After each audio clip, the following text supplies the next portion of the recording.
सुबह के ठीक 10 बजे शहर के सबसे बड़े 5 सितारा होटल में एक बुजुर्ग साधारण कपड़े पहने धीरे धीरे होटल की ओर बढ़ रहे थे। उनका नाम था श्यामलाल। उनके हाथ में एक पुराना सा झोला था, लेकिन जैसे ही वह होटल के गेट पर पहुंचे, गार्ड के माथे पर तुरंत शिकन आ गई। गार्ड ने सामने आकर रास्ता रोकते हुए कहा, बाबा, आप यहाँ कहाँ आ गए? क्या काम है आपका यहाँ? मोहनलाल ने हल्की मुस्कान के साथ कहा, बेटा, मेरी यहाँ बुकिंग है, बस उसी के बारे में पूछना था।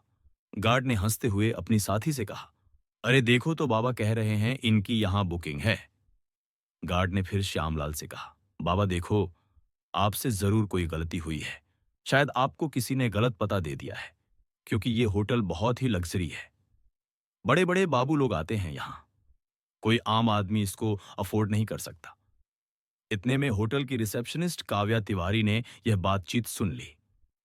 उसने अपनी नजरें श्यामलाल पर डाली, सिर से पांव तक उन्हें देखा और होठों पर हल्की मुस्कान तैर गई। वह मुस्कान स्वागत की नहीं, बल्कि ताने और उपेक्षा की थी। काव्या तिवारी ने कहा, बाबा, मुझे नहीं लगता कि आपकी कोई बुकिंग इस होटल में होगी। ये होटल बहुत महंगा है, शायद आप गलत जगह आ गए हैं। श्यामलाल ने उसी सहजता से जवाब दिया, बेटी, एक बार चेक तो कर लो, शायद मेरी बुकिंग यहीं हो। काव्या तिवारी ने लापरवाही से कंधे उचकाए और कहा, ठीक है बाबा, इसमें समय लगेगा, आप वेटिंग एरिया में जाकर बैठ जाइए। मोहनलाल ने सिर हिलाया और धीरे धीरे वेटिंग एरिया की ओर बढ़े। लॉबी में मौजूद कई गेस्ट उन्हें अजीब नजरों से घूर रहे थे। किसी ने धीरे से कहा, लगता है मुफ्त का खाना खाने आया है। कोई और बोला, इसकी तो औकात भी नहीं है कि यहां का एक गिलास पानी भी खरीद सके। मोहनलाल ने यह सब सुन लिया, लेकिन वे चुप रहे। वह कोने में रखी एक कुर्सी पर बैठ गए, झोला जमीन पर रखा और दोनों हाथ छड़ी पर टिकाकर खामोश बैठे रहे। लॉबी का माहौल अजीब हो चुका था। लोग चाय और कॉफी की चुस्कियां लेते हुए उन्हीं की तरफ इशारा करके बातें बना रहे थे। किसी छोटे बच्चे ने अपनी मां से मासूमियत से पूछा, मम्मी, ये बाबा यहां क्यों बैठे हैं? ये तो होटल वाले जैसे नहीं दिखते। मां बच्चे से बोली, बेटा, सब किस्मत की मार है। जब किस्मत साथ ना दे तो हर किसी की सुननी पड़ती है। इसी बीच काव्या तिवारी फिर से वहां से गुजरी। उसने अपने साथी स्टाफ से कहा, पता नहीं मैनेजर साहब क्या कहेंगे। ऐसे लोगों को यहां बैठाना भी रिस्क है। होटल की इमेज खराब हो रही है। साथी ने हंसते हुए कहा, कोई बात नहीं, कुछ देर बाद यह खुद ही उठकर चला जाएगा। श्यामलाल ये सब सुन रहे थे, पर वह एक शब्द ना कह सके। वह सिर्फ इंतजार कर रहे थे कि कोई उनकी बात सुने। 1 घंटे तक वह यूं ही बैठे रहे, कभी घड़ी देखते, कभी रिसेप्शन की तरफ नजर डालते। उन्हें उम्मीद थी कि कोई आएगा और कहेगा, हाँ बाबा, आपकी बुकिंग है। लेकिन ऐसा नहीं हुआ। मोहनलाल ने धीरे से कुर्सी का सहारा लिया और खड़े हो गए। उन्होंने रिसेप्शन की तरफ देखा और कहा, बेटी, अगर तुम व्यस्त हो तो अपने मैनेजर को बुला दो, मुझे उनसे भी कुछ जरूरी बात करनी है। काव्या तिवारी ने मन ही मन सोचा, अब इसे मैनेजर से भी मिलना है। फिर अनमने ढंग से फोन उठाया और होटल मैनेजर राकेश मल्होत्रा को कॉल लगाया। उसने कहा, सर, एक बुजुर्ग आपसे मिलना चाहते हैं। राकेश मल्होत्रा ने दूर से मोहनलाल को देखा और फोन पर हंसते हुए कहा, क्या ये हमारे गेस्ट हैं या बस ऐसे ही चले आए हैं? मेरे पास अभी टाइम नहीं है, इन्हें बैठने दो, थोड़ी देर में खुद चले जाएंगे। काव्या तिवारी ने वहीं आदेश दोहराया और मोहनलाल को और थोड़ी देर बैठने का आदेश दिया। मोहनलाल ने गहरी सांस ली और फिर से उसी कोने की कुर्सी पर बैठ गए। सारी नजरों का बोझ उनके कंधों पर था, लेकिन उनकी आंखों में अब भी वही सब्र था। मानो कह रहे हों, सच को छिपाया जा सकता है, पर रोका नहीं जा सकता। लॉबी में मोहनलाल अब भी बैठे थे। समय धीरे धीरे बीत रहा था, लेकिन उनके लिए हर मिनट किसी पहाड़ की तरह भारी हो रहा था। इसी बीच रिसेप्शनिस्ट काव्या तिवारी दोबारा उनके पास आई। उसने रूखी आवाज में कहा, बाबा, आपको थोड़ा और इंतजार करना पड़ेगा। मैनेजर साहब अभी भी बिजी हैं। मोहनलाल ने मुस्कुराकर सिर हिलाया और बोले, ठीक है बेटी, मैं इंतजार कर लूंगा। उसी समय होटल का मैनेजर राकेश मल्होत्रा अपने केबिन में बैठा हुआ किसी विदेशी क्लाइंट से फोन पर बातें कर रहा था। उसके चेहरे पर घमंड साफ झलक रहा था। फोन रखते ही रिसेप्शन से काव्या तिवारी का दोबारा कॉल आया। काव्या तिवारी ने कहा, सर, वो बुजुर्ग अब भी लॉबी में बैठे हैं। आप एक बार उनसे मिल लीजिए। राकेश मल्होत्रा ने हंसते हुए कहा, बैठा रहने दो, थोड़ी देर में थक जाएगा और खुद चला जाएगा। मेरे पास ऐसे फालतू लोगों के लिए वक्त नहीं है। तभी वहां एक छोटा कर्मचारी आया। नाम था राहुल मिश्रा। वह होटल का बेल बॉय था। उसने मोहनलाल को देखा। लॉबी में सब उनका मजाक उड़ा रहे थे, लेकिन राहुल की आंखों में उनके लिए सम्मान था। वह धीरे से पास आकर बोला, बाबा, आप कब से बैठे हैं? क्या किसी ने आपकी मदद नहीं की? मोहनलाल ने मुस्कुराकर उसकी ओर देखा और कहा, बेटा, मैं मैनेजर से मिलना चाहता हूं, पर लगता है वह व्यस्त है। राहुल का चेहरा कस गया। वह बोला, बाबा, आप चिंता मत करो, मैं अभी उनसे बात करता हूं। मोहनलाल ने सिर हिलाया। तुम्हारा बहुत धन्यवाद। भगवान तुम्हें सुखी रखे। राहुल तेज कदमों से मैनेजर के केबिन की ओर गया। दरवाजे पर पहुंचते ही उसने नॉक किया और अंदर चला गया। राकेश मल्होत्रा ने इशारे से पूछा, क्या बात है? राहुल ने आदर से कहा, सर, लॉबी में एक बुजुर्ग बैठे हैं, वह आपसे मिलना चाहते हैं। राकेश मल्होत्रा ने भौएं चढ़ाई और ठंडी आवाज में बोला, राहुल, तुम्हें कितनी बार कहा है कि फालतू लोगों से दूर रहो। वह कोई गेस्ट नहीं है। शायद भूला भटका कोई शायद भूला भटका कोई आया है। राहुल ने धीरे से कहा, लेकिन सर, उन्होंने कहा है कि उन्हें आपसे जरूरी बात करनी है। राकेश मल्होत्रा हंस पड़ा। अरे, जरूरी बात तुम्हें अंदाजा भी है। यहां कितने करोड़ का कारोबार होता है और तुम मुझे ऐसे बाबा से मिलवाना चाहते हो? राहुल चुप रहा, लेकिन अंदर से दुखी था।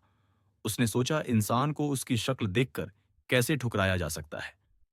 क्या बड़े पद पर बैठने से किसी को इंसानियत भूल जानी चाहिए?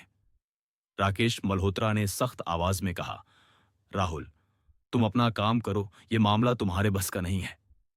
राहुल ने सिर झुकाया आया और बाहर चला आया। लॉबी में लौटते ही उसने मोहनलाल की ओर देखा। उनकी आंखों में धैर्य अब भी था। राहुल उनके पास बैठ गया और बोला, बाबा, मैंने कोशिश की, लेकिन मैनेजर साहब अब भी नहीं मिलना चाहते। मोहनलाल ने मुस्कुराकर उसके कंधे पर हाथ रखा और बोले, कोई बात नहीं बेटा, तुमने कोशिश की, यही मेरे लिए काफी है। राहुल की आंखें भर आई। उसे महसूस हुआ कि यह बुजुर्ग कोई आम इंसान नहीं है। उनकी सादगी में एक अजीब सी ताकत छिपी थी। लॉबी का माहौल अब और भी भारी हो चुका था।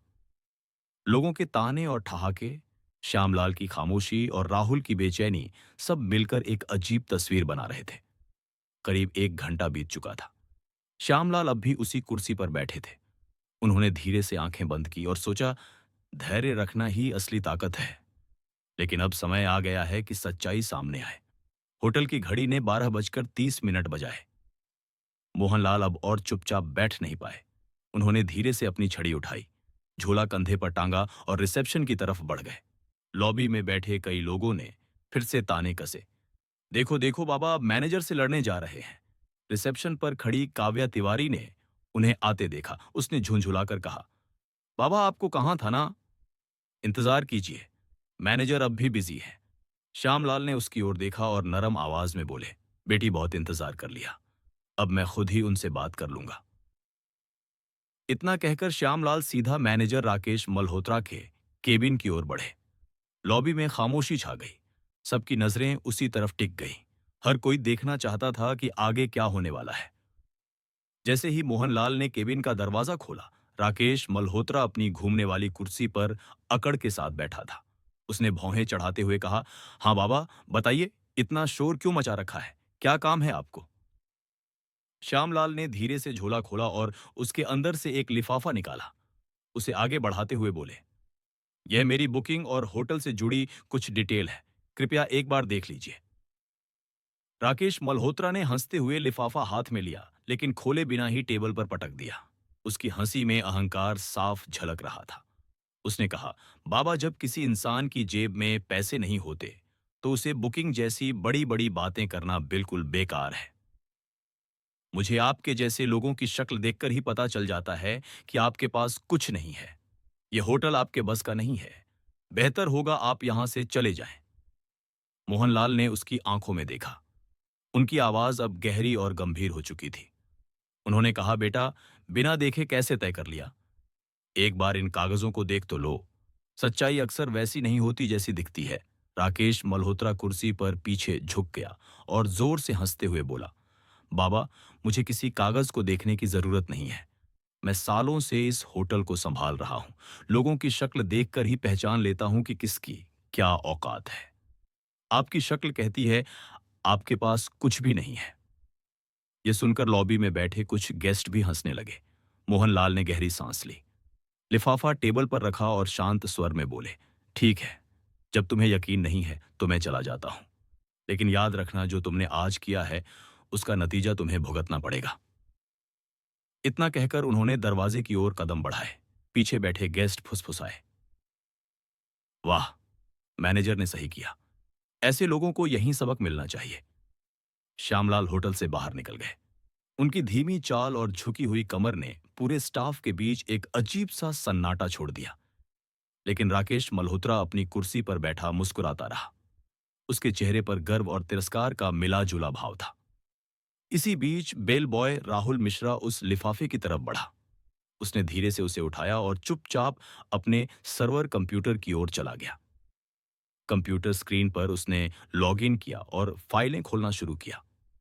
लिफाफे में लिखी डिटेल्स के आधार पर उसने होटल का पुराना रिकॉर्ड खंगाला। कुछ ही देर में उसकी आंखें चौड़ी हो गईं।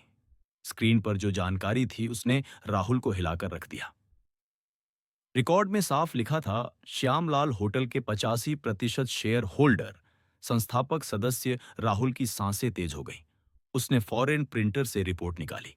कागज हाथ में लिए वह भागता हुआ मैनेजर के केबिन में पहुंचा। अंदर राकेश मल्होत्रा अब भी किसी क्लाइंट से फोन पर बात कर रहा था। राहुल ने धीरे से कहा, सर, ये रिपोर्ट देखिए। ये वही बुजुर्ग हैं जो यहां आए थे। ये हमारे होटल के असली मालिक हैं। राकेश मल्होत्रा ने फोन रखते हुए राहुल की तरफ देखा और भौहें चढ़ा ली। राहुल, तुम्हें कितनी बार कहा है, मुझे ऐसे लोगों की रिपोर्ट्स में दिलचस्पी नहीं है। ये सब फालतू बातें हैं। राहुल ने फिर कोशिश की, लेकिन सर, ये रिपोर्ट साफ बताती है कि मोहनलाल हमारे होटल के मालिक हैं। अगर हमसे कोई गलती हो गई है तो राकेश मल्होत्रा ने बीच में ही बात काट दी। उसने रिपोर्ट को अपनी तरफ सरका कर देखा, फिर बिना पढ़े ही उसे वापस राहुल की ओर धकेल दिया।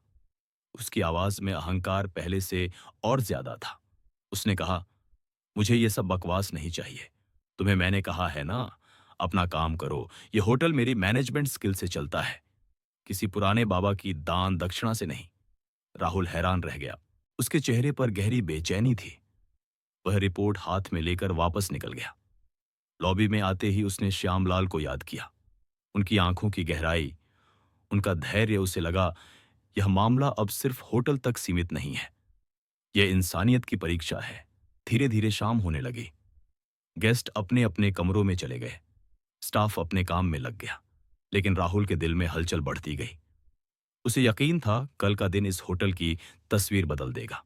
अगली सुबह का नजारा बिल्कुल अलग था। होटल के हर कोने में हलचल थी।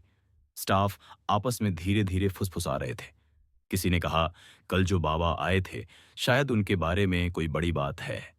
दूसरे ने जवाब दिया, हाँ, सुना है वह होटल के बड़े शेयर होल्डर हैं।